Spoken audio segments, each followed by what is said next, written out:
Do doctors get paid by Big Pharma? So I can't tell you how often I hear this. Literally every single day on social media, somebody posts, "Oh my God, you're a shill for Big Pharma. How much are they paying you?" So first of all, it's super easy to look up. You go to the government website. I think it's openpayments.cms. CMS stands for like Centers for Medicare and something, .gov, openpayments.cms.gov. And you can actually look up any doctor you want to see if they are getting paid by Big Pharma. The regulations are super strict. It's just about as strict as the SEC, the financial markets. If you try to do any insider trading, you're selling this, buying that, they are watching you like a hawk. Everything has to be reported. This, I believe, started back in 2005. They can't even drop off like a pen or a reprinted article from like the New England Journal of Medicine without putting it on your record that they handed you a reprinted article or a pen or a notebook or a sandwich from Panera, whatever it might be. All of that is recorded. So this was a super fun interview. I interviewed a gentleman named Andrew, who's been in my community for about a year now. And if you don't know what the community is, it's drallo.net/community, dralo.net/community. This is our community of health and longevity gurus. Me and my friends that want to live to over 100. We talk about lipids. We talk about how to live longer, exercise, diet, nutrition, everything for you. You get an app where you can text and talk to me and my friends pretty much every day. We meet on Zoom once a week. Every week it's been going on for over a year now, and we answer questions like this. So this was a super fun interview. We talked everything from regulations, how hard it is to, report this stuff and how hard it is to get away with it. It used to be, back in the 80s and 90s maybe, that farm reps could take you on a golf trip or take you to Hawaii for some training and take you to this and take you to that. You cannot do that. 2005, they banned all that. None of that is allowed. The Sunshine Act came a little bit later, where now everything has to be reported. So there's no doctor anywhere getting even a penny from Big Pharma without it being reported. This is easily verified. You can easily do this. There's literally no reason to guess. The other thing that people think is like, we get a check at the end of the month. Well, how much statins did you prescribe this month? Did you get a check yet? Statins are generic. Nobody's getting checks for medications that cost 2 pennies a day. You could argue, well, what about in the back in the day when Lipitor was not generic? They probably came out to doctors' offices and gave them lunches and took some doctors out, but it's illegal now. None of that happens. If they come to your office and bring you a lunch, you get charged that $10. It goes on your record. It's all open knowledge. It's all public knowledge. I think if you guys want to take a really deep dive into how Big Pharma and medicine is connected, this is the interview for you. I'll stop blabbering. You guys can listen to it. This is myself and Andrew. All right. So welcome to the show. I really wanted to bring Andrew on because Andrew works, quote unquote, for Big Pharma. And one of the biggest things that I see that, people on my comments section and, various, under almost every video I post, everyone's like, you're a big shill for pharma, or you're a shill for pharma and pharma this and pharma that. So I wanted to bring someone on who is actually Big Pharma and just to talk to us about maybe the rules and regulations they have, because I know the rules changed in 2005, and I know you've been doing this for a very long time. And, I want to talk about maybe first how drugs come to market, and then what you guys are allowed to say or do with doctors. Because a lot of people think you guys take us on these lavish vacations to Hawaii or pay us under the table or even just straight up pay us. Like, some people think that doctors get paid at the end of the month for how much, statin they prescribed here or whatever medication they prescribed. And I don't know why this is, but I figured one of the best ways to dispel these theories and conspiracy theories is to have someone on actually who works with Big Pharma, represents medications to doctors, shows up to conferences, does whatever, brings medications to market. I think that's a great place to start. Now, still probably some people are going to think we're just lying and, making it up, More likely, but hey, we still got to do it, Right. So why don't you introduce yourself first? Tell us a little bit about yourself, and then we'll maybe kind of go from there.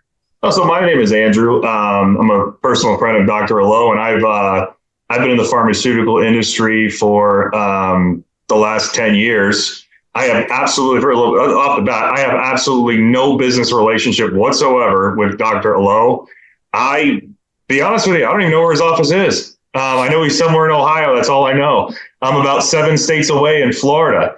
So, we became friends on Instagram. One of the things I kept noticing was all the rhetoric out there about him being a shill for Big Pharma and so forth. And I think what really motivated me to discuss this was because I feel that because of that stigma, people are making the wrong decisions in terms of their overall care.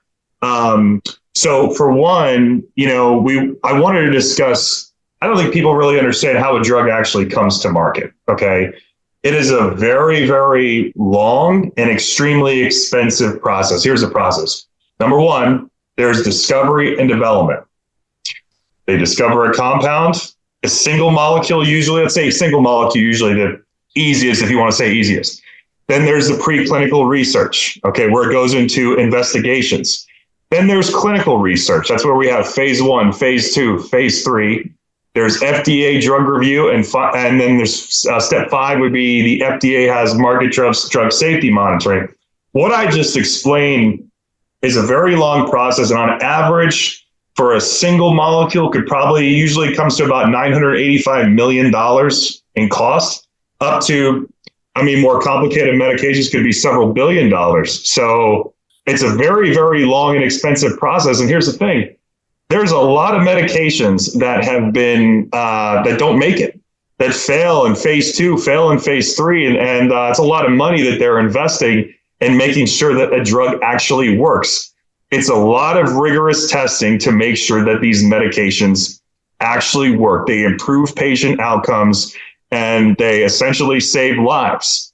So right off the bat, I wanted to talk about how, expensive of a process it is and what all the work goes into actually when that medication, gets from a theory to you picking it up at the pharmacy.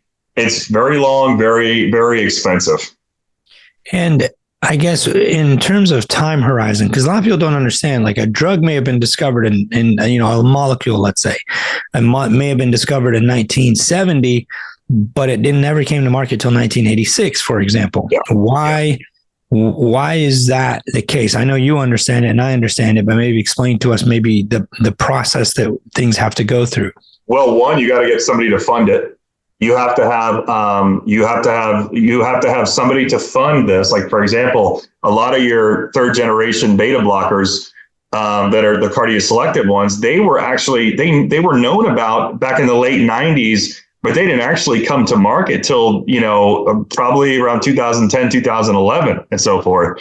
So one, you have to have somebody who's going to fund these studies, who's going to actually discover the molecule, fund the studies, and they're really going to invest a lot into it. And it has to go through all the regulatory approvals. It's a very long process. And you have to have people that a company that's really has the financial means to put it through that rigorous testing. And I think that as difficult as that is, I think that's also the good thing. It's good that you can be almost rest assured when you prescribe it to a patient. And, when I talk about it with you, that these drugs have been rigorously studied, okay, and, to ensure the most amount of safety. And anything that is deemed to be unsafe in clinical trials, they axe it right away. So I think that's one of the things that people don't realize, the difference between a supplement versus a pharmaceutical. They both go through almost the same kind of process, except that to become an actual pharmaceutical, they have to prove efficacy. Yeah.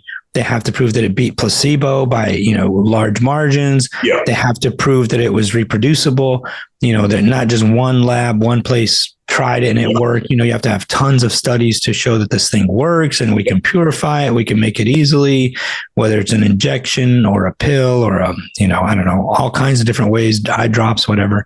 Yeah. You have to prove that. Whereas in the case of a supplement, you really don't. You just basically say touched on something big right there, because nowadays there's a lot of supplements out there that we can mention, especially in the cardiovascular space, that people ask me about, they ask you about. because they see something where a study showed that using nattokinase cleared somebody's arteries. Okay.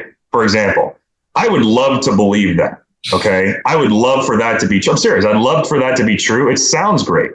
Okay. But really, they haven't been tested. It hasn't really been shown in a multitude of patient cohorts. The studies are extremely horribly designed. And it's not really well monitored, not really well regulated. You don't really know what's in it. But most supplements or most pharmaceutical drugs one time were supplements. Is something you're really good extrapolating on. Like we talk about statins are derivatives of Mevacor was a derivative of red yeast rice. We talk about that the angiotensin converting enzymes are derivatives of viper venom.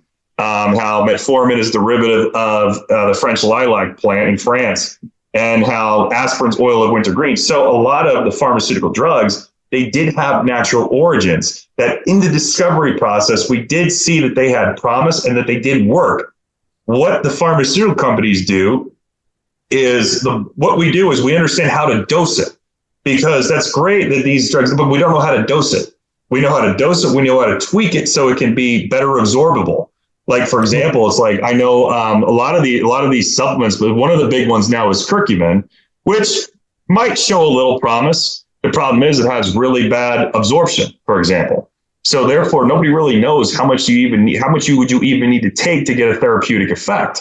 So that's where, we would research it and we would determine if this actually works and how to dose it, for example. So that's and the thing is with dietary supplements, again, you don't really know what all you're getting. They could say anything they want because there is no governing body that holds them accountable. They could say, some of the claims on, like, for example, it talks about like the beetroot or something like that, where it talks about lowering blood pressure, nitric oxide. And I'm like, well, I know what stimulates endothelial nitric oxide, and I'm like, that stuff damn sure ain't bistolic, so like anyhow. So yeah, that's one of the big issues we have going on. Yeah, I always tell the story. I have a friend who in the mid to late 2000s, owned a supplement company. I think this is one of the big problems with the supplement industry.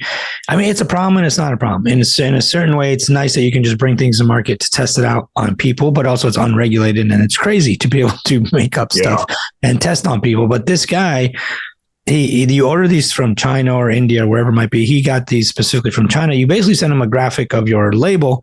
They print your label, put it on these bottles, and they were really just sugar pills.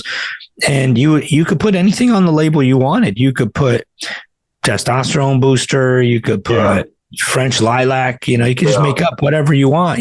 Horse hoof shaving extract, whatever. There's all kinds of nutty stuff nowadays. But you could literally put almost anything you want on the bottle, on the wrapper.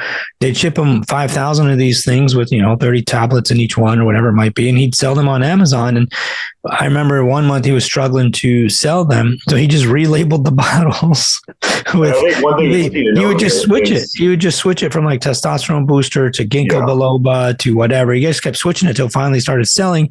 The funny thing is people would leave reviews and comments. I'm like, yeah, as soon as I got this, I felt so much better. The problem is people will feel better if they are taking something that they think will make them feel better, because the placebo effect is so potent that even if you are getting the placebo and even if you're getting the placebo, you will still report improved outcomes, which people don't understand how potent that is. When you believe in something, you believe it's going to help you and you start taking it, you notice that you feel better. So you were going to say something. No, there was a study. I forgot the exact statistic where it showed that I think 4 out of 5 fish oil supplements did not contain any fish oil, or there was some fish oil, but it had really it was a lot of like other ingredients and contaminants in it too. That's another thing that we got to bring up there. A lot of this stuff is not being made in an FDA approved facility, and you don't know what other kind of fillers they're putting in there. And there's two things that you brought up that were really good points. Is that they can say whatever they want. When a drug gets to market, okay, the only thing you can say about it is what its indication is, okay? For example, if your drug is for kidney disease, The only thing you could say is that, yes, this is for kidney disease, or the only thing this is for hypertension, this is for cholesterol, whatever. You know, in the dietary supplement world, it's like the Wild West. They can say whatever the hell they want. So to me, what is more unethical? You know what I mean? What is more shady? You know, in my opinion. Now, granted, there are supplements that worked, and we talked about this yesterday. Creatine monohydrate absolutely works. Absolutely. Absolutely works. You know, but a lot of what we see, you know, some of them have promise, but again, it's a really unregulated and contamination even happens in, you know, prescription drugs. We've had a lot of recalls. You know, I remember one year, like we can't, you know, they recalled all the losartan, you know, because it came from a factory that was contaminated with whatever it was, some carcinogenic stuff, and they had to pull it. So even if you are fully regulated and whatnot, there are still chances that something makes it through that isn't, or is toxic or whatever, or doesn't have enough. Like one year it was like, oh, it was only 18 milligrams instead of 32 or whatever it might be. I'm just making that up. Even in FDA regulated stuff, sometimes things can happen. So just imagine in a completely unregulated market, like let's say we didn't have FDA rules and regulations. I could literally put the word testosterone on pills and sell them and scam everybody and make billions of dollars because there's no rules or regulations. The supplements don't work, but like people buy it, you know? Yeah, they will buy it and they will obviously not get better, obviously. You got any idea how many people bought the Liver King protein powder or something? Oh, well, he stated in an interview before he even became popular that he made $100 million a year selling supplements. And he owned 20 sub companies, and they're bringing to market this guy's stuff and this guy's stuff. Paul Saladino, you know, carnivore MD, who's no longer a carnivore. He's the, you know, I debated him. He is one of his subsidiary companies that he sells. I forgot the name of his company, Soil and Earth or something like that. But he sells liver extract supplements or testicle goat liver, whatever it is. But they sell this stuff to people claiming all these benefits, and they got a huge following and people buy it. And they don't realize that you might be getting something that's contaminated, something that contains nothing, or something that even if it contains liver extract, what is it actually doing for you? You know, what is the point? You know, it may or may not have any benefits. And another thing that people don't realize is all of these supplement companies are owned by pharmaceuticals. Like, how hard is it to make fake sugar pills and label them fish oil, omega-3, you know, whatever you want to, whatever it might be? You know, it's very easy for you already own a company, you already bottle up, you know, pills and whatever. You could easily throw labels on there, and there are third-party tested ones. I get all that. You know, we're not, you know, going down the rabbit hole just saying it's all fake. You could be buying a B complex, you know, pill that contains everything it says it contains, but those are still owned by pharmaceutical companies. So people are like, well, yeah, I don't want to support Big Pharma. I'm just going to buy supplements instead. Well, you are supporting Big Pharma. Who do you think makes Nature's Made? You know, it kills me because it's like the amount of people. Probably, you know what? Probably in your practice, probably 90%. Here, I'm going to say something that's pretty bold. I would say 90% of your patients would be dead if it wasn't for pharmaceutical drugs. Oh, I would say the reason that many Americans and people all across the world are still alive today is because of medical therapeutics, whether it's the big pharma drugs or the stent technology, the MRI machines, the CAT scanners, the Philips, whatever cameras. I mean, all of that, the anti-cancer.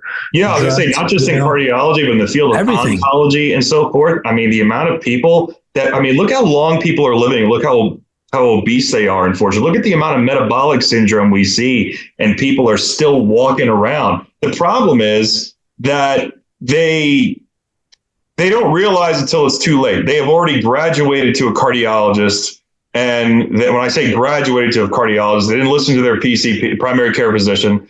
And, you know, now they're in a position where they have to take the medications and so forth. And next thing you know, it's like you realize, oh, they work. I should have done this. I should have done this a lot sooner rather than taking beetroot or, cinnamon or whatever you want to say, whatever, And another thing people don't realize is like some of these nutraceuticals, the supplements actually increase inflammation and increase. There's like, cinnamon in one of the studies actually increased CRP, an inflammatory marker. So I think people think these things are benign. Oh, it comes from nature. It must be healthy. Not always, try drinking arsenic or whatever it might be. You will be dead, right? Yeah. And a lot of these from nutraceuticals, supplements, unfortunately, have adverse effects and outcomes that people don't realize. Like, oh, well, I take, I had a patient once, they're on like 15 different things like vitamin this and vitamin that and, cinnamon and turmeric and garlic. I'm like, dude, how much does this cost you a month? It's like $600 a month of stuff that could be going towards healthier, better food, could be going towards their actual medications at work, although like their insurance probably covers most of it, but still you're spending $600-700 a month on something that is unproven. You don't even know if it is in what you're taking and may have harmful effects or maybe interacting together because there's nobody checking. Like, when you go to the pharmacy, at least, and you pick up a prescription, the computer system automatically checks interactions, right? They're taking Coumadin with the amiodarone, with simvastatin, with whatever. The computer already checks to see if there's interactions. But if you're taking all this nonsense, the computer has no idea because and you have no idea. You're buying a bottle of vitamin this and vitamin that and whatever, and they all don't play well together. You could be causing more harm than good to yourself. So you brought up a really good point. You said most of the drugs are covered anyway, which is true because most of the medications, and this is going to tie into what I really want to get into about, do physicians get paid by Big Pharma? Because that's one of the things I see people harassing me about. Most of the medications, I would argue that most of the medications you prescribe are generic. Yeah, absolutely. Yeah. Almost everything we prescribe is a $3 to $20 copay for a 90-day supply, depending on what your insurance is and what plan you pay. Even with generic medications, even if you don't have insurance, they're like $20. Yeah. So most of them, Doc, if they're generic, most of them are really cheap. That if you're a cash pay patient, it should be affordable. Absolutely. They're all like almost every cardiac medication, with the exception of maybe I'd say the newer like weight loss drugs, the newer diabetes drugs, maybe the newer heart failure drugs. The majority, there's a handful that we kind of need that are not generic, but the vast majority, I'd say 90%, are generic, and there's no money in generic drugs. I mean, no, there's no money in generic drugs at all because they're no longer being marketed. There's no more representatives out there discussing their efficacy and their efficiency. There's none more. And there's a lot of companies now have the rights to them. And so that's why it's so cheap. A lot of generic manufacturers, so they're pennies on the dollar. And now we talk about doctors being paid. So there's one thing that everything due to Stark Law and Sunshine Act, that requires a physician to report any kind of monies they receive from any kind of entity. So there's a website you could go on to called openpayments.com. Now, you can go to openpayments.com and you could look and see how much money he has received. Okay. It's not much. So you're going to be disappointed if you go check it out. He ain't getting rich off of Big Pharma. Okay. No, it's not at all. So, and that's the thing, like people don't realize it's actually public information. You can go to, like you said, I think it's openpayments.cms.gov or something like that. I'll put the link, down below, but people can go and look. You can type in your family doctor, your oncologist. You could type in any doctor in the country. Let's say there's this famous doctor on YouTube that's always talking about cancer drugs or treatments or whatever. You can actually type their name in and see how much research grants they've received, from pharmaceutical companies, how many lunches they've received, how many whatever.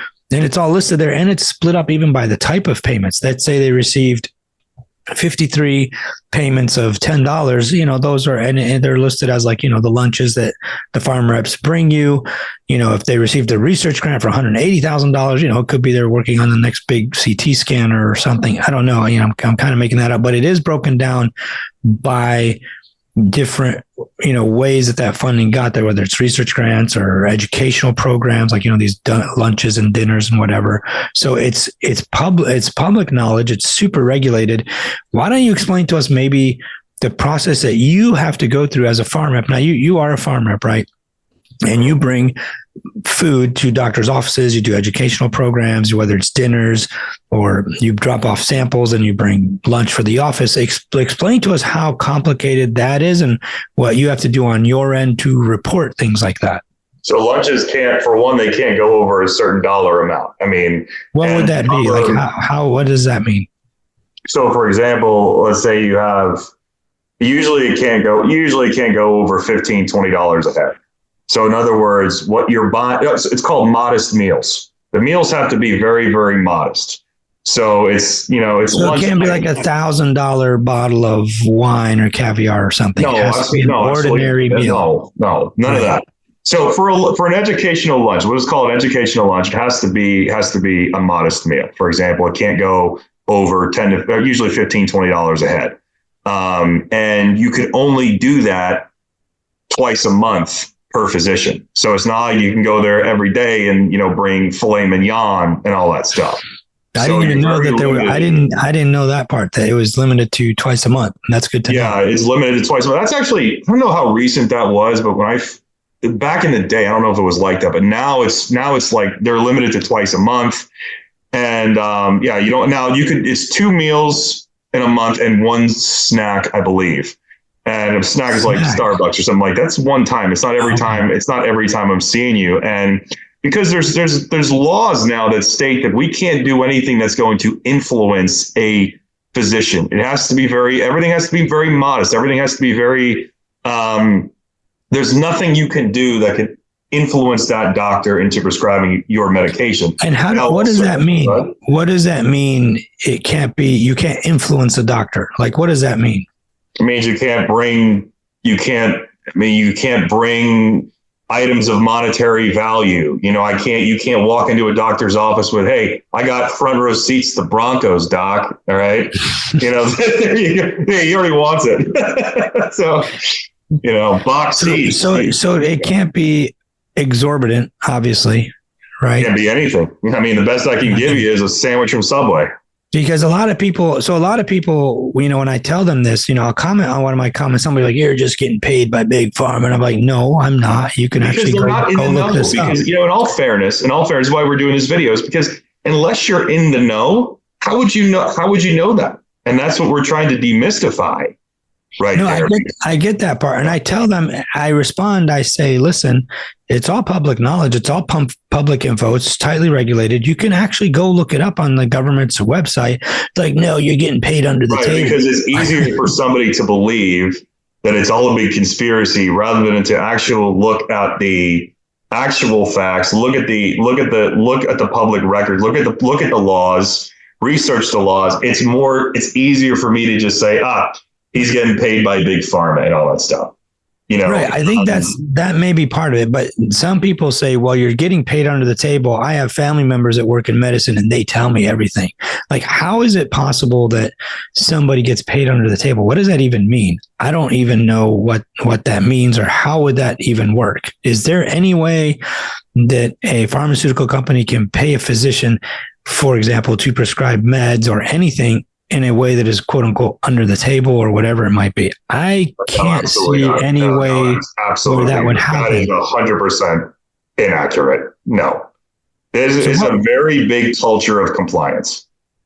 Talk to me. I remember one time you were explaining to me that you were at a conference, your company or somebody, I forget what it was. They sponsored like a table at a conference, maybe, right? I was about to bring that up. Yeah, good point. Yeah, talk to me about that. Like, what is the rules and regulations? Because I know it's super strict of what you can do, what you can't do, the amount of forms you have to. Because I think in the old days, you used to be able to bring doctors like pens and notebooks and a clock. I remember one of the doctor's offices had like a Lipitor clock or something like that.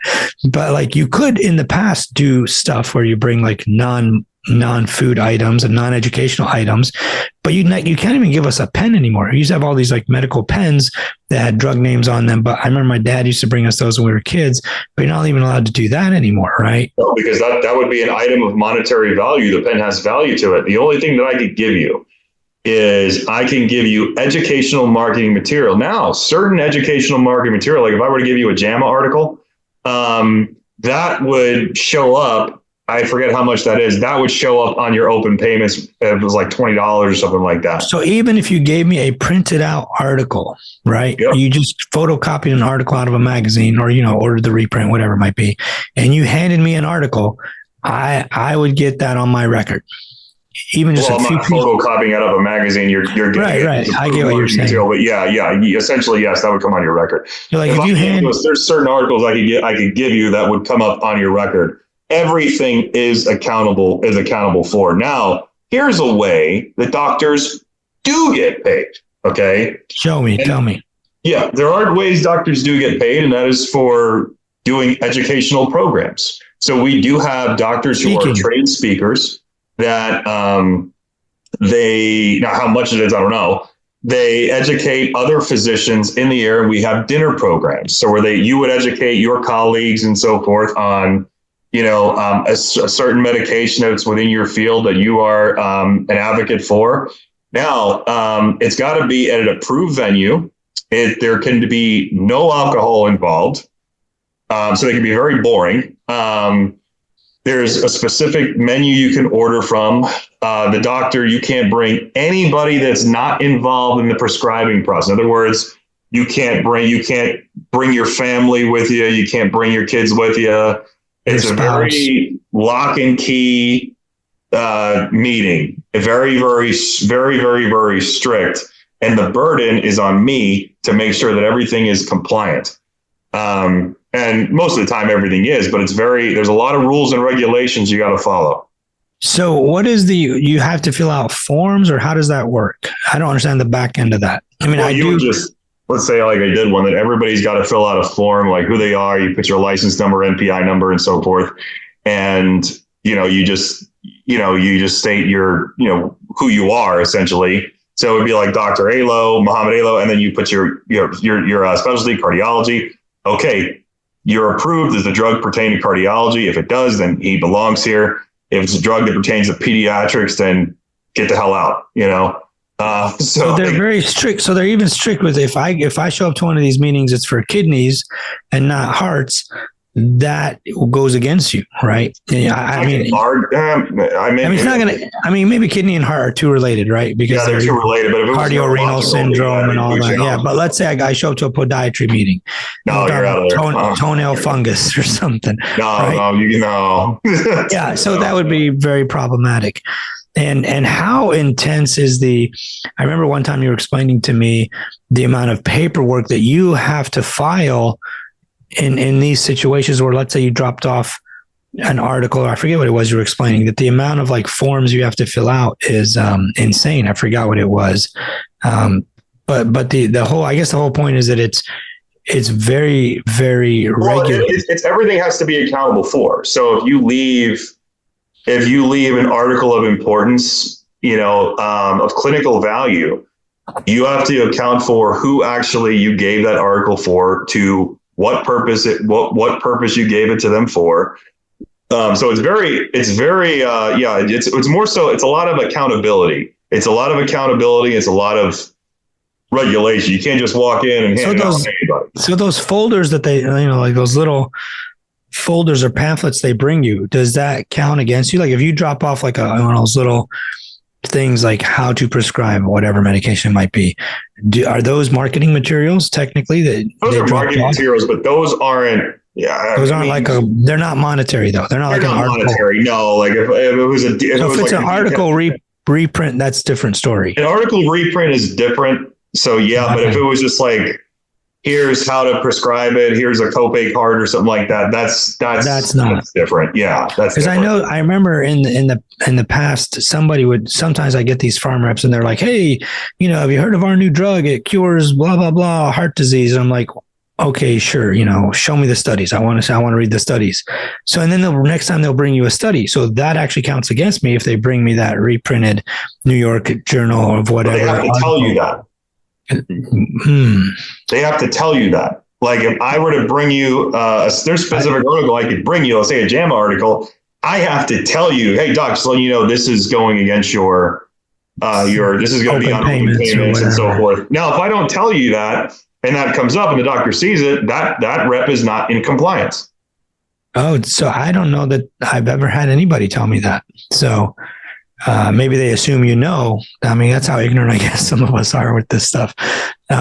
But yeah, I don't know that anybody's ever said that to me. And I do, if I'm very skeptical, I usually am very skeptical about new medications, right? I mean, we should. No way. You? Yeah.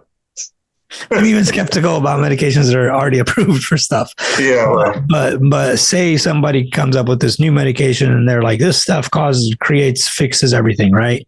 And I'm very skeptical. I'm like, okay, well, show me the studies. And like, I don't have it with me, but I can bring it to you next week.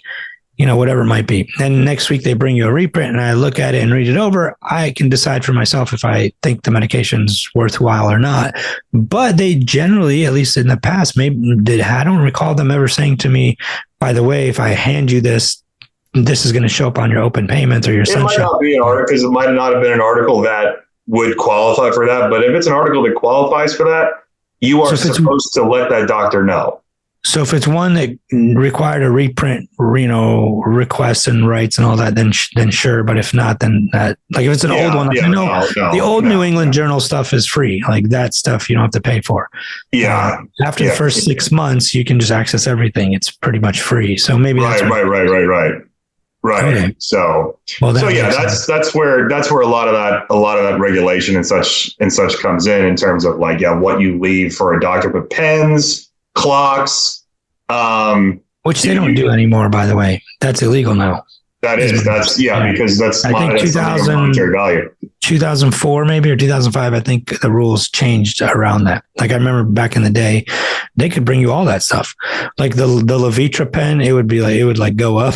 No way. The Cialis, erectile dysfunction pens. One of them was called Levitra. Yeah, I think that's of it. I don't remember, but you like to write with it. You'd have to press a button and it goes and sticks up like that. It was my God, that's awesome. They all had super creative stuff. Some of the pens, once phones and tablets came out, they had the back end was a funny rubber thing that you could use to write on your iPhone or whatever. And some of them had laser pointers and all kinds of neat stuff, but obviously they don't do that now. Some of the pens even had a bright light. You could look down somebody's throat with a Lipitor pen or whatever it was. I'm just making that part up, but it was they had some really creative stuff. But all of a sudden, I think right around 2005, all of that was banned. You couldn't bring pens, you couldn't bring notebooks, you couldn't bring clocks, all the display models, all those cool little even just a display like this, something simple that's educational. They're not allowed to even bring stuff like that anymore. Now you can order these online yourself, and this one has a name on it of some company, but they're not even allowed to bring you any of that stuff anymore. So even the littlest things they're not allowed to do. Was there ever a time, I'll ask you because you've been doing this longer than I have, was there ever a time where you could take doctors out to Hawaii or Florida? No, not in my tenure. No. Not in your time. Because a lot of people also think that. They think, well, yeah, who took you to Hawaii last week? I'm like, nobody has ever taken me to Hawaii. I would actually, if they were doing that, I would sign up. I mean, I'm kidding. I've never been to Hawaii, but last I checked, to take a family of 6 to Hawaii is 40, 50 grand or some ridiculous number like that. Oh, easily. Yeah, that is. So that's off my list. That's not. That doesn't happen ever. I think the problem is this. I think people see stuff like the new Netflix documentaries where it was that series on the oxycodone, that I think it was Purdue made. That series. I know you're talking. I think people see that and they think that's got to be how the industry is, and no, that's not how it's not one for all. That's because there have been outliers out there, and I think people see that and they're like, that's how the industry is. That's like that's like their gotcha moment. When in reality, it's like, that's not really how it is at all.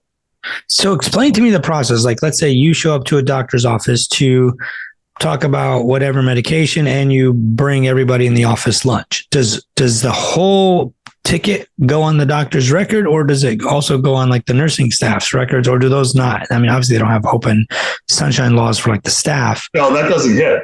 How does that? That doesn't hit you. So you only get hit for the $5 sandwich or $10 Panera, soup or whatever it is. What do you So mean? let's say I have a staff of 5 people. Sure. And you bring everybody a Panera sandwich. The total amount was like $56, but I ate a $5 sandwich. I only get the $5 sandwich on my Sunshine Act. No, none of that would go on. None of that would go on your Sunshine. So the sandwich wouldn't go on my Sunshine Act? No, none of that would get reported. I don't think an educational meal would get reported that way. No, I'm pretty sure it does. I've seen those show up, but I mean, like it's not your staff's meal. Like, like let's say I have a nurse and. I see what your question is. No, it would be, for example, you had 5 people, it'd be $56, and you would divide. So that's why we have a sign-in sheet. So everybody who's there has to write down. Right. We've done that. Yeah. So we have a lot of offices, right? And I think one thing people don't understand is like we have some offices in some pretty depressing parts of the city where, some of these expensive non-generic medications that are life-saving our patients need, like Eliquis, Xarelto. And I know you're not, in any of these medications. So, it's not related, but, they need these medications, let's say for heart failure even. Right. And they can't afford them. They're in the donut hole, like the elderly. We have, some offices in very poor areas. Some of our patients we see like completely for free. They're like, look, doc, I know I need to see you guys. I don't have insurance. I don't have anything. We're like, listen, don't worry about the insurance. We'll just charge you like $10 a month for the next few months or something. No big deal. Like, we take care of patients regardless. But when the farmer brings us samples, if they bring lunch for everybody, let's say it's 10 people, and everybody, it's like a $10 sandwich for 10 people. That's $100, whatever it might be. Does that entire $100 count against everybody in the office staff or that doctor, or do you just get the $10 sandwich or whatever it might be? That's a good question. I don't want to give you a definite answer because I'm not 100% sure on that one. Because I had asked another farm rep that same question, and they said, no, you only get charged for the one sandwich that you ate, whether it's a $5 to $10 sandwich or whatever it might be. At least that's my understanding. I don't really know. And I have looked at my open payments and others. I've researched it because I want to know what it is and what's reported. Man, they got everything on there. Yeah, like everything. If somebody brings you even like a bag of chips, or even a little Starbucks coffee, which I don't ever ask for. And even if they did, which sometimes they'll do, like, hey, doc, I got you some coffee. What did you like? I'm like, I just like black coffee. Like, oh, I got you a mocha. I'm like, what is that? Yeah, right. It's like a big cup of sugar. But they bring you this whole thing of like coffee for everyone in the office, but you get the $5 thing shows up on your whatever.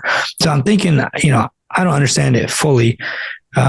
But from a reporting standpoint, do you know how that part works on the back end or not really? How that part works, I'm not exactly sure how that works on the back end. All I know on our end is we have to record everybody who attended a educational lunch, and, with a sign-in sheet and so forth. Make sure that they should be there. And so forth. But actually, how that would be recorded on your back end, how that would hit you, I don't want to give a definite answer because I'm not entirely sure. Maybe we'll do a follow-up and discuss that. We can do a follow-up. Now, I know the meals have to be very modest. They have to fit within a specific dollar amount. Otherwise, the representative would get flagged for it. Gotcha. Yeah. And then you guys would get in trouble. And now, is there like FDA oversight? Obviously, I'm assuming because it is the CMS government's website. It is the government's website.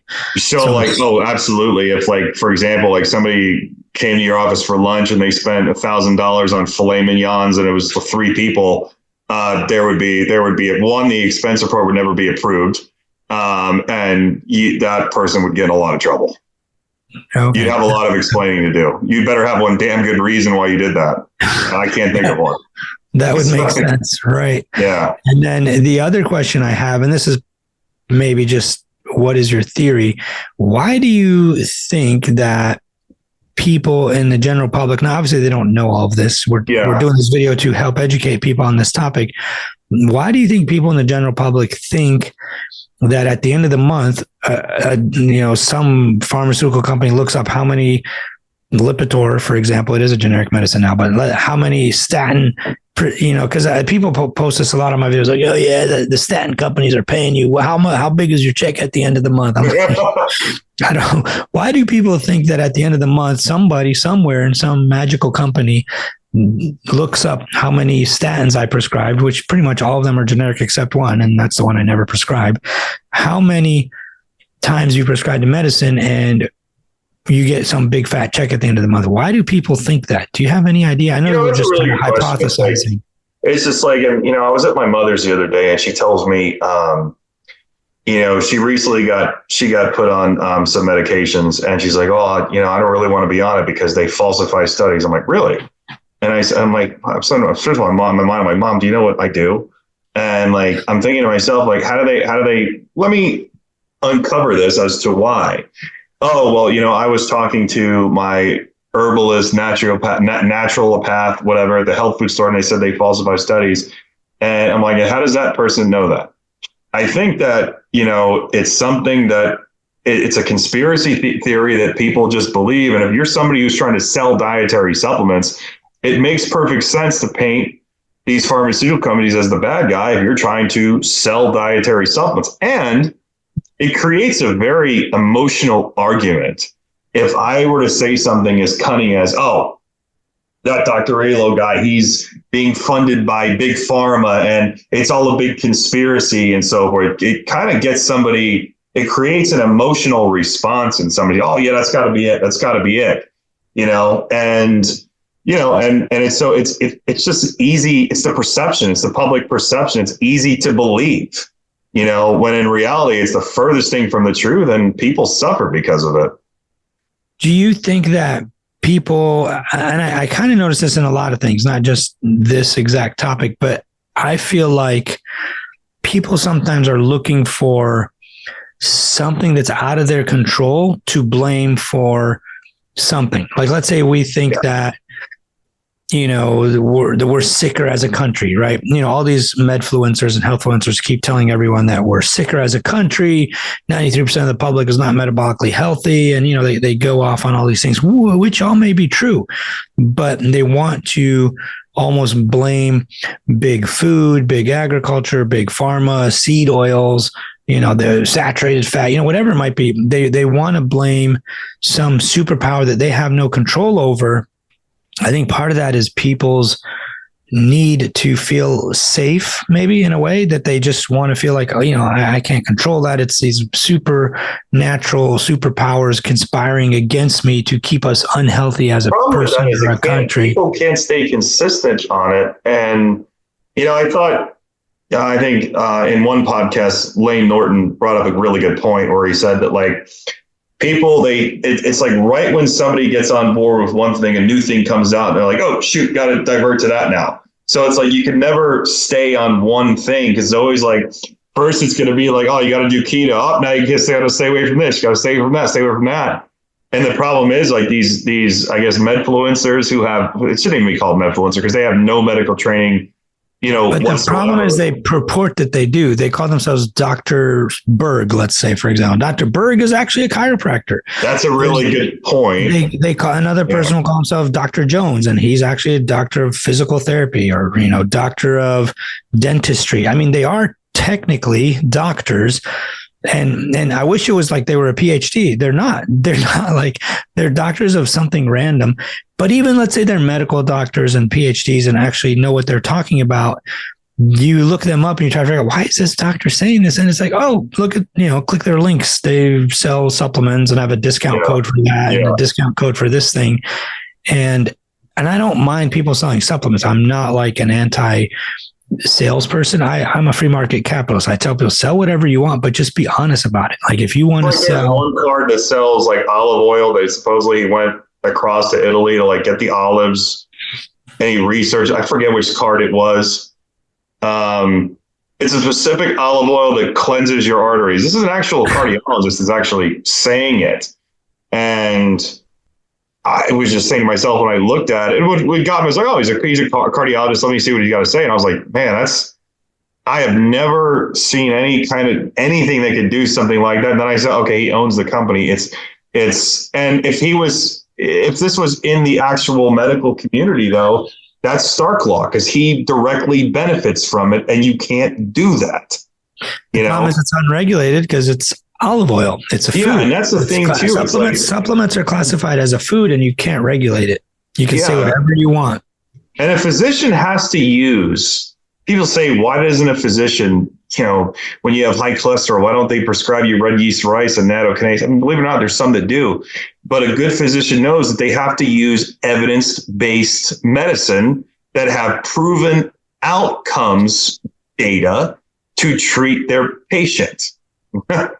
Otherwise, you're not treating. You're just passing the buck along until they have another heart attack or another stroke. And I see that all the time. I've had patients that have had one heart attack and I'm like, hey, they come in again, like, hey, why is your cholesterol back up? What happened? Oh, my friend told me not to take the statins or this. I'm like, you've already had a heart attack. Like, do you think I would lie to you? Do you think I would make things up and tell you? That's what I said before. Once they've already graduated to seeing you, which let's be real. Nobody wants to see you involuntarily, I like seeing you like this voluntarily, you know what I mean? So but it leads to another thing too, is why are pharmaceutical drugs, why are they considered to be, there's a stigma that they are expensive. Here's the thing. And this ties back to the first thing that we discussed is long 5-step process to get approved, 985 million to maybe in the billions. Okay. If somebody didn't obtain it for free, they can't sell it for free. Then they got to do marketing, which, they have to do direct to physician education and so forth. It's like your car. Okay. If I was a car salesman, I can't give you the car for free because somebody had to build it. Somebody had to buy the part and so forth. But here's the good part that people don't realize. Prices on a pharmaceutical drug is like the sticker price on a car. There's rebates, there's discounts, there's buy down cards, there's the copay cards, first month free, 30 days free. Yeah. Yeah. Those are huge. People don't realize how much pharmaceutical companies give away. For example, our elderly patients, if they're in the donut hole, or some of our poor patients, in various parts of town, they don't have money to get a prescription drug that they need. We have them fill out the, assistance program and they send it to them for free.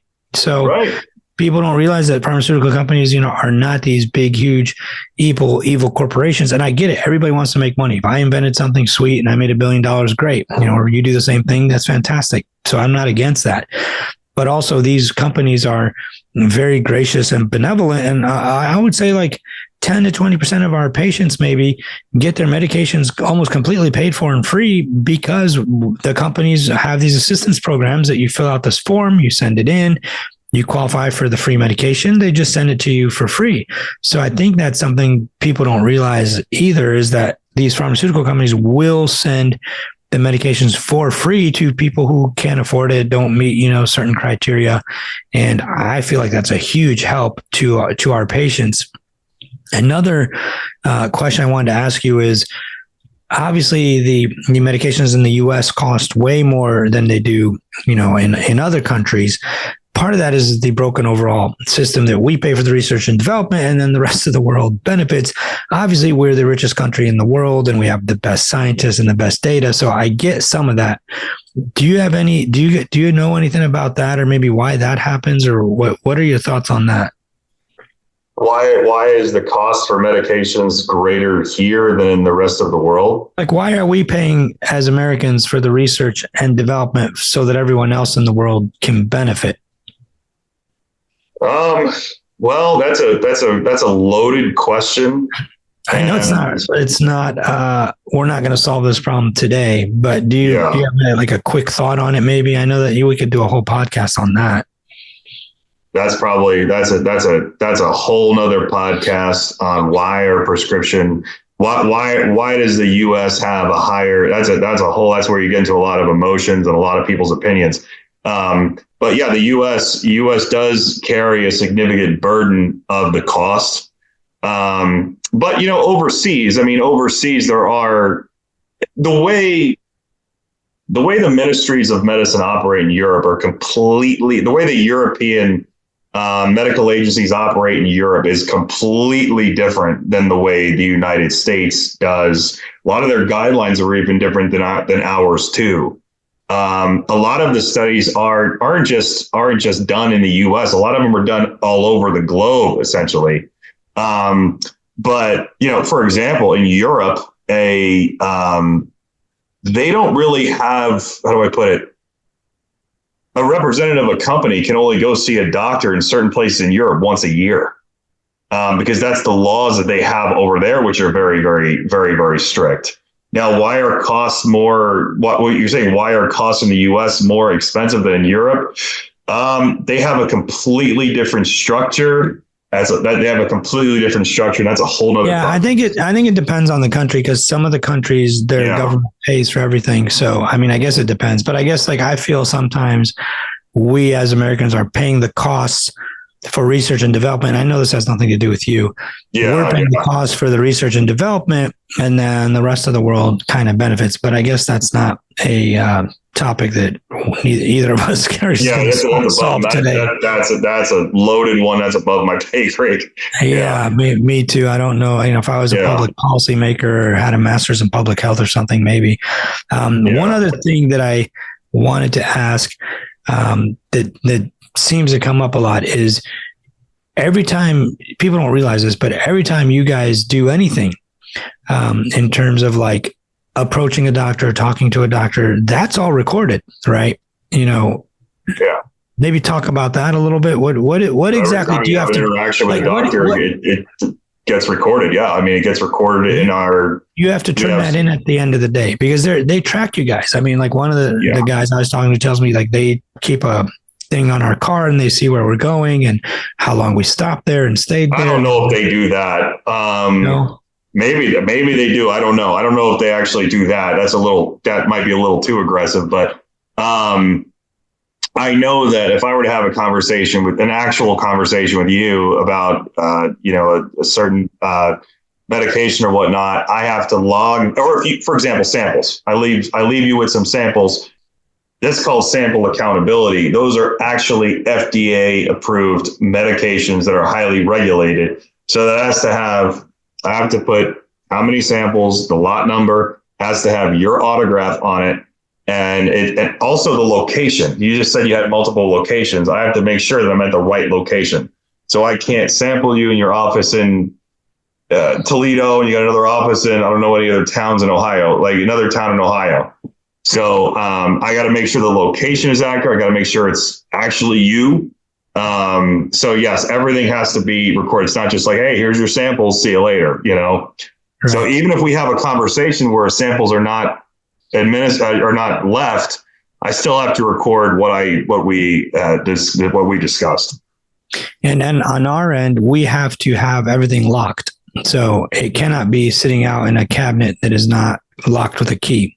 Because they are regulated substances. These are controlled substances, to a certain degree. It's not like somebody's going to steal some aspirin, but, these are regulated substances. Anything that is brought over that is a medication that must be given out with a prescription has to be locked up and, with a lock and a key, or some of them need to be even refrigerated, it just kind of depends on the medicine. But no, I think this has been definitely very, very educational. Hopefully people that watch us come away with a little bit more of an understanding of how regulated this is, because I think people think it's almost like the Wild Wild West. And I'm sure maybe in the beginning it was more like the Wild Wild West, where they're, maybe back in the 70s and 80s, you could take people to Hawaii and Florida and boat trips. Long before your time. Yeah, golf trips. People are like, yeah, they take you golfing all the time, don't they? I'm like, no. That is the last thing I want to like do. anything, like something comes out and they realize, okay, this isn't the way to do it. We have to be more protective of, everything that's happened over the last, I want to say 10 years in the industry has done nothing but benefit the patient, and they don't realize it. Yeah, I agree. Everything that the dietary supplement industry has done nothing to not benefit the patient. Okay. But to enrich their own pockets, for sure. Unfortunately, look, hold on. There's a lot of people that we know that make dietary supplements that are good people, I believe, that really do see to it that the right stuff actually goes into it, and so forth. There's a lot of guys that do make quality protein powders and so forth. I'm not talking about absolutely. There's definitely benefits and proven benefits to certain things. Protein, creatine, caffeine. If you need vitamin D, that's, proven. I don't think we're talking about that, but we're talking about these people that come up with some nonsense that are like, buy my testosterone support blend or whatever it is, like that kind of stuff is, I think, what we're getting at is like people buy. Somebody once told me that their cayenne pepper supplement, Arjuna supplement, was able to improve somebody's ejection fraction. True story, And I'm like, I don't even know that they actually know what left ventricular dysfunction really is, to even say something like that. But what's really, really scary about that is that or somebody that said like, oh, this helps somebody breathe better. And what's really scary about that is that person gets convinced by that person, and they will decide to stop taking whatever medication their doctor put them on for that, and they will use that. And here's a good example. I was in an elevator, and this young lady walks in. She was leaving the endocrinology clinic that I was in, and she's talking to herself, saying, that doctor doesn't know anything. I'm just going to go on TikTok and I'm going to research this. And I thought it was a joke. It really wasn't a joke. And then when you look at that, and this is really unfortunate I've had to do this, but I've told you, we've labeled this in stages. Okay. And you wanted to dive into this. There's stage 1, there's stage 2, there's stage 3, there's stage 4. Tell me. Okay. There's stage 1 where I look at that patient, and I don't mean to use the Simpson grading scale. Okay. We're not talking about cancer, but stage 1 is that person is reasonable. They will come to you and say, these are stages of conspiratorial theory believing, people who believe in conspiracy theories. Yes. And what level of reachability that they have. Okay. The higher the stage, the less likely everything's going to happen. The most of the people you're dealing with, unfortunately, are stage 4. Okay. That's why I look at it. I'm just like, God, why is he even doing this? Stage 1 is, I look at it as okay, that person, you could probably get through to them because they did hear something, but they're saying to you, doctor, I did hear something like this online. What is your medical opinion on this? And should I do it? That's a stage 1 person, because that person is, they're not a doctor. How would they not know? And you could more than likely convince that person. There's a stage 2 person that is pretty convinced. Okay. But with a decent amount of, talking to that person, that stage 2 would be like my mother. Okay. My mother is big into herbs and all that stuff, but my mother's on a medication for her cholesterol. Yes, she had high cholesterol. Go figure. And I didn't inherit the gene from her. And she's on a medication for her blood pressure. Okay. Now, her herbalist was telling her not to use those medications. Okay. Her blood pressure was really high. Her LDL was 115 or something like that. She got on a statin, she got on Crestor, and she got on telmisartan. And next thing you know, everything is perfect. Okay. The point being was, I was able to convince her, even though she was very, very set on not using them. Okay. In other words, she was resistant, but it wasn't impossible to get through to her. Stage 3, man, that's difficult. Stage 3 is the person that there's that inkling of them that wants to know what you have to say, doc, but they can't get over this hump in their mind that, oh, I could just take nattokinase. Okay. Can't tell you how many people have me asking me about nattokinase. Right. This is a true story. You've had people on your show talking about nattokinase, for heaven's sake. And now stage 4 is that's the person that's going to be argumentative with you. That's the person that's going to say, oh, doctor, you feel happy now? Oh, doctor, that's complete bullshit. CoQ10 will raise an ejection fraction. I saw that. And on one of your things, I was just like, why is he entertaining this? That's somebody that there's no way you could have been the guy that invented the EKG and they still would not believe you. And so it's unfortunate that those are going to be the ones that will see you once if they end up graduating to a cardiologist, they will see you because they used unproven methods that never worked. So the stage 4 people are too far gone to even get through. Basically everybody you talk to on Instagram, except for me.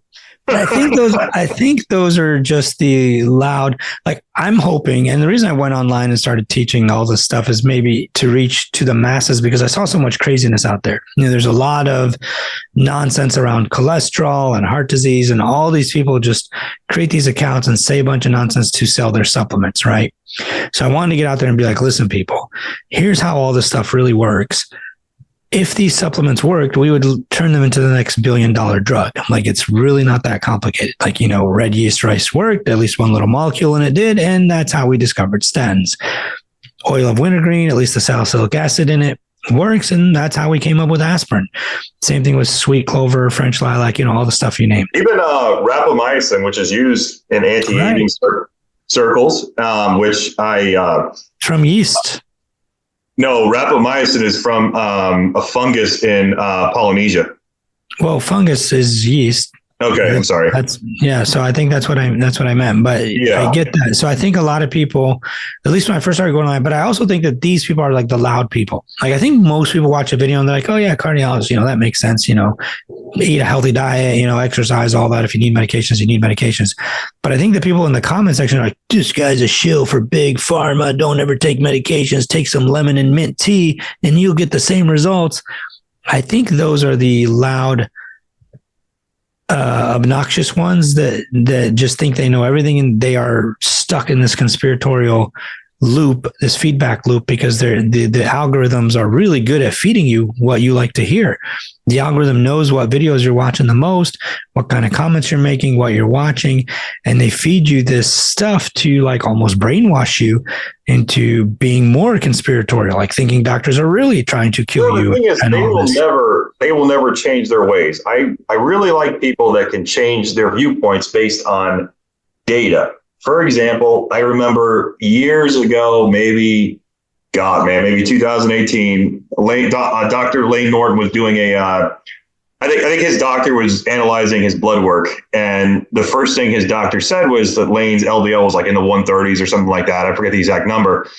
And Lane was like, well, I don't have a history of cardiovascular disease and my C-reactive protein is good. It's 0 or whatever. So that should be fine. And the doctor actually agreed with him. And me, being in this field, I was saying in my mind, no, that's not a good idea. Then years later, when it happened, when he did his labs again, or when he actually looked at research, he was like, okay, this is something that I was wrong on. He admitted it's something I was wrong on. LDL is not good for you. I'm on Crestor now. I don't know if he is, but like I'm on Crestor now or something like that. But he actually admitted it. And those are the people that I like listening to. There's the people that will, despite seeing all the data, they're like, no, it's a conspiracy. Having high LDL is fine and so forth. And I think you've come after a lot of guys like that. You had a debate with Paul Saladino about LDL.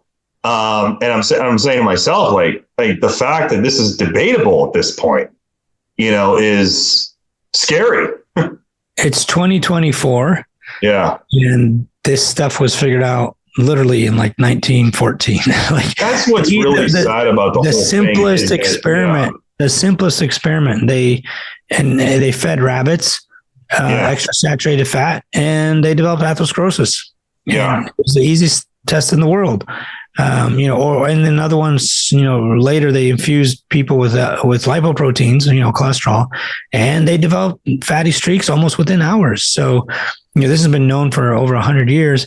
And the fact that in 2024, people are still questioning this is very disingenuous. I think some of these people are just literally just trying to sell you supplements. I mean, there's Wellness Way chiropractors, and some of these people are like, your doctor will immediately put you on a statin, but I figured out this magical thing where your LDL cholesterol is fluffy and large and it's okay, and blah, blah, blah. And they come up with all these crazy ratios and this crazy testing that's completely unnecessary at this point, in the world of cardiology.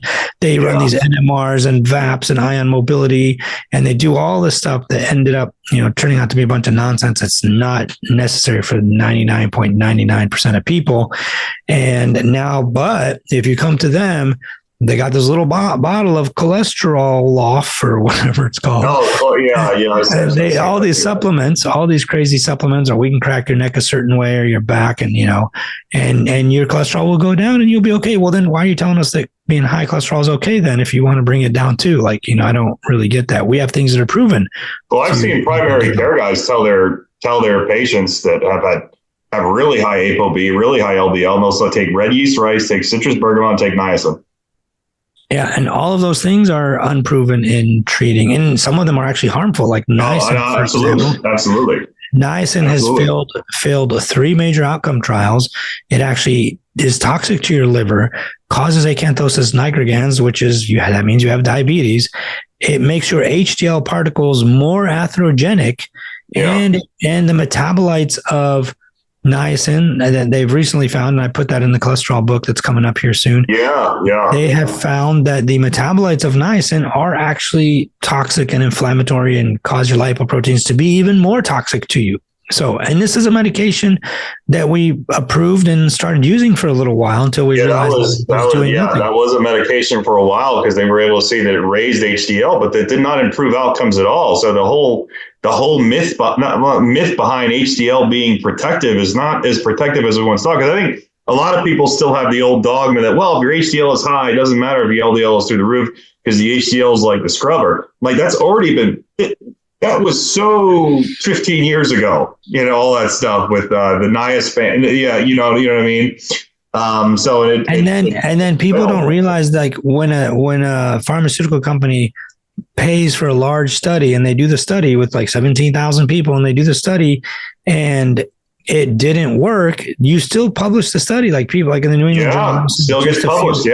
Still a few weeks ago, they published a study. I forget if it was Jardiance or Farxiga. I don't know which one it was. It was one of the medications that they wanted to know, because people with heart failure do benefit from this medication.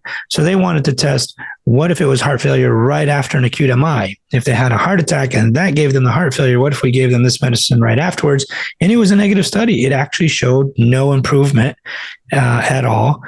And the placebo and the treatment group had similar outcomes. It made no difference, and you have to still publish it. So people are like, they don't publish the studies that don't work. They just show you the stuff that works. Like, no, first of all, we're not stupid. There is a long list of experimental compounds. It's longer than the ones that get approved. Names that never made it. For every one medication that is approved and is working, there's like 30 that didn't.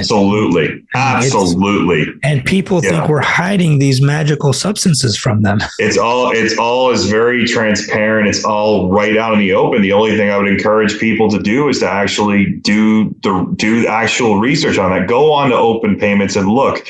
Actually try to look at these studies. Get on your show and so forth. Ask these questions and whatnot.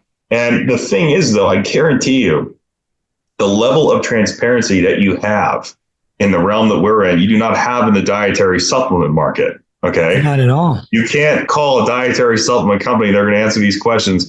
I guarantee if there's something wrong with one of their products, there's not going to be a big recall. That will be hidden from the public. Guarantee you.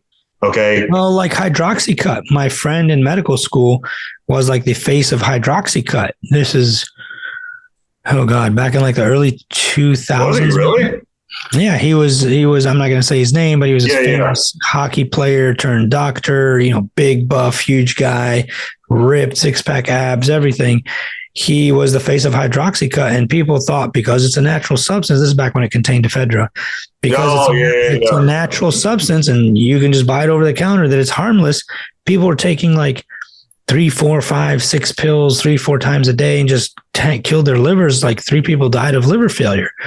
And people think that this stuff is harmless because it's natural. How could it be dangerous if it's natural? Like, what do you mean? Oh, like, that'll get you going. Yeah. I mean, even water can kill you, and it's natural and necessary for life. But if you drink too much too quickly, you'll actually die. Same thing with I think the word natural is thrown around there a little bit too loosely. I think there is an association. If somebody feels something is natural, that's automatically going to be quote unquote healthy for you, and that's just or safe. They think it's safe because it's natural or safe, yeah. So I think that's a big misconception that people have, and but yeah, I mean, it's hopefully people get something out of this, and we're always happy to talk about it. Yeah, and if you guys that end up watching this have questions, drop them in the comments. Myself and Andrew will be more than happy to answer them. If you think we missed something or need to elaborate on a certain point, we'll be more than happy to jump in the comment section on YouTube and do that. One last thing I did want to mention, a lot of times people will cling on to this one cardiologist. I'm not going to name names, but there's this anti-establishment cardiologist that's online, and he's anti this and anti-vax, and then he's pro-vax, and then he's this, and he's doing all this stuff. Yeah. He's like Mr. Superhero to the masses of conspiracy theorists. Then you go look up his open payments, and he makes like $2.9 million a year. Or no, cumulative. I'm sorry, not per year, but cumulatively, this person's made $2.9 million over their lifespan from Big Pharma payments. And now they sell some weird supplements. I'm not going to name them because I don't want to give them more attention than they need. But they sell these bizarre supplements. Like, imagine the craziest thing you can imagine. They sell this for $2,000. It's just for a 30-day supply. $2,000 to reverse, the vaccine. Just nutty stuff. That is a good marketing idea. It is.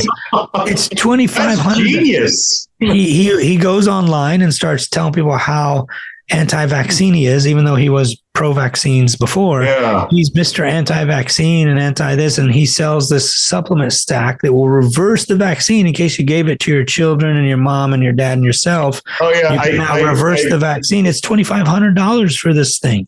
Like, so there's a big myth out there that nattokinase reverses the spike proteins from the vaccine or some shit like that. Maybe. I don't know if it was that's part of the cocktail, but I guarantee you natto is not $2,000.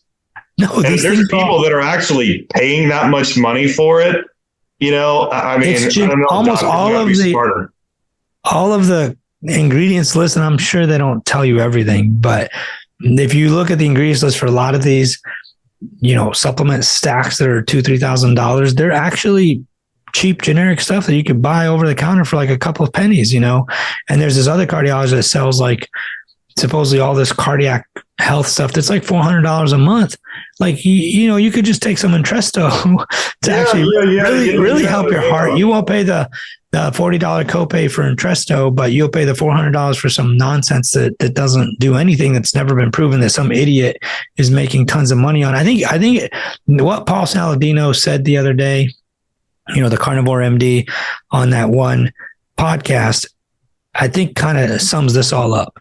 This guy went from being Mr. Carnivore MD, Mr. Keto, Mr. Don't eat anything but red meat, don't eat fruits and vegetables, to now eating tons of fruit and carbs, and even simple carbs, honey and maple syrup, like stacks of it, like just guzzling it down. And now he goes on this podcast, a few weeks ago, saying he doesn't do keto anymore, or, carnivore anymore, because it's just unhealthy, and he just felt like garbage. All of his testosterone markers, health markers went up or were out of whack. And his, his LDL obviously was through the roof too. It's better now. Is he a PCP? He's a psychiatrist. This is that Carnivore MD guy. Yeah. So about him, but wait, let me just finish this point. Yeah, the point I was trying to say is that he went through this whole process of discovering how carnivore is better. And then he comes back, loops all the way around to, well, a more balanced diet is actually healthier for you. So I think like all of these people, they go through these phases. They make a ton of money on this. They don't really need money anymore. They sold some extreme crazy diet, extreme crazy supplement, extreme crazy pill. They come around eventually and are like, you know what I was doing was whack and wrong, and it was not healthy, and I felt like garbage. And, everybody else was right. A Mediterranean style balanced diet was right.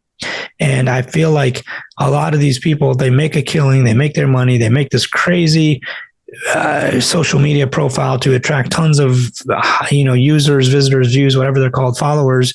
They go on and sell some crazy stuff, make a ton of money. And then they're like, you know what?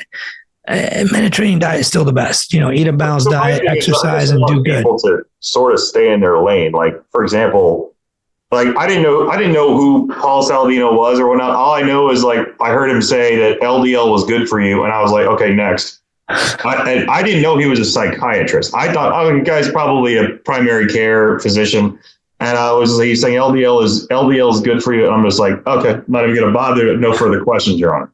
And I never even really. Every time I saw the video, I just skipped it because you're going to tell me LDL is good. You're not somebody I really think is giving out advice. But you're also educated in this topic because you've worked in cardiology for so long, as opposed to like the general public who isn't. They see a guy who's a board certified doctor, and even though it's psychiatry, they think, oh, he's a doctor. He's got to know what he's talking about.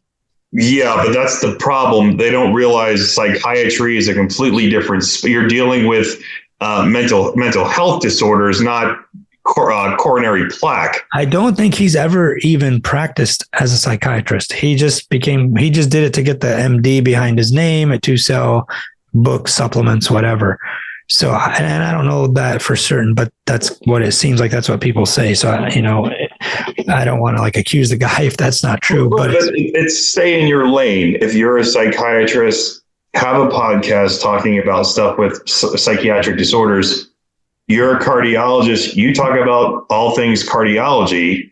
Like, for example, one time I asked, I'll keep going back to, one time I asked Lane Norton one time I said, what's your opinion on the vaccine? His response was, not my field of study.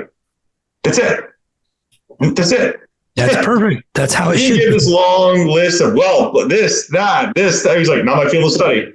Done. I get that in the questions a lot, in the comments a lot. People will be like, I bet you push the vax. And I'm like, what does this have to do with what I just said in the video? And it's like almost like a litmus test. Like if I push the vax, then I'm a bad guy. But if they're pushing some nonsense, some conspiratorial crazy stuff, then they're the good guys. If you buy $400 worth of supplements every month to enrich the pockets of some corporate, person, that's okay. But heaven forbid you support things that are actually proven by science to actually work that cost 2 cents a day. What somebody would say probably in the comments? Somebody might say in the comments, oh, you said the drugs take all these years to get put to market, but the vaccine was like a much shorter time. They don't realize that it was started in the 1980s with the HIV epidemic. When HIV came out, it's an RNA virus. That's when all of the studies on mRNA viruses came out. But the problem is the HIV mutates so quickly that almost no mRNA vaccine could work against it, because literally the second it gets into you, it's mutated a billion times. So there's no way to kill it with a vaccine. Yeah. But the COVIDs, and I didn't mean to get into this topic, but these they don't really mutate. And so it's easy to make a vaccine against it. So that's neither here nor there. Like I said, I'm not a vaccine or immunology expert. Yeah. People are like, oh my God, you guys just pushed this thing that's never been proven. Well, 1981 is when they kind of started doing this. But no, I'm glad we had this conversation. Hopefully people will learn from this and can ask us questions. We're always, we'll be available in the comments, obviously. Any closing remarks? Closing remarks. I hope just people take some good things away from this, and hopefully they can make more, informed decisions. We're definitely not, pushing medications on people, but we're also pushing people to, it's hear the other side of the story. It's like there's a lot of chatter about, things being bad, but there's also, there's his side, there's her side, and there's the truth. That makes sense.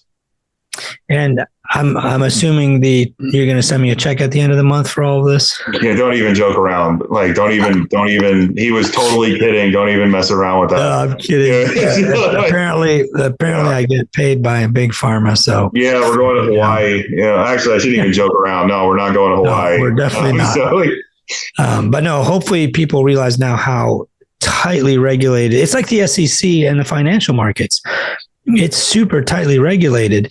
And, food, like you can't even bring foods from certain countries because it's so tightly regulated. I mean, there's rules in place to keep the bad players out of the game. And it's super well regulated. It's very strict. I mean, I'm sure and let me add a final comment here. It's like, I will reiterate, like I said in the front and in the first part of this podcast, I have absolutely zero working relationship with Dr. Adler. I've never been to his office. Don't know where it is or how many offices he has. I don't even know where the hell he is right now. I know we're just personal friends.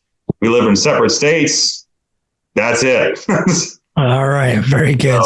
So hopefully people learn from this. Obviously, if you guys enjoyed it, drop some comments below, even good ones. So if you even just drop a comment, that helps the algorithm push these videos out to more people, because I feel like not enough people are getting the actual truth, but they're being fed this conspiratorial algorithmic nonsense that feeds into this spiral of like going down the rabbit hole of all these weird conspiracy theories. If you want real, actual advice from people who are not trying to scam you, not trying to sell you anything, highly recommend you drop some comments, share these with your friends, and hopefully more people can learn from this. Thanks for being on. I really appreciate it. I know you didn't have to do this, but I really appreciate it. Oh, it's a lot of fun. I always like hanging out with you. All right. All right. Take care. Sounds good. Yep.